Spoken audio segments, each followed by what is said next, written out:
Afternoon guys, so happy Sunday sa inyong lahat. Kamusta kayo dyan? So gagawin natin ngayon guys is kukunin natin yung bunga ng sabana na hinog na guys. Sobrang sarap nito. So bago yan, i-flex ko muna sa inyo yung pig farm guys.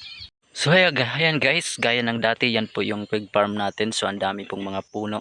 So kailangan po yan dahil kailangan din po yan ng mga hayop, baboy. So yan, may mga bahay po yan ng baboy guys, gaya ng pinakita ko sa inyo dati. So talagang presko dito. Sobrang fresh po talaga. Presko ng hangin. Ayan, makita nyo. Guys, charan! Andito na tayo. So ito na yung bunga ng sabana guys. Sobrang hinog na po to. Yan, kukunin natin. Hinog na to guys. Tigas, tagal makuha. Tika, tigas nito guys. Ayan guys, ito nakuha ko na guys.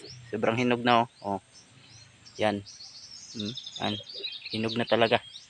So guys, hanggang dito na lang yung video ko. So nakita nyo na kung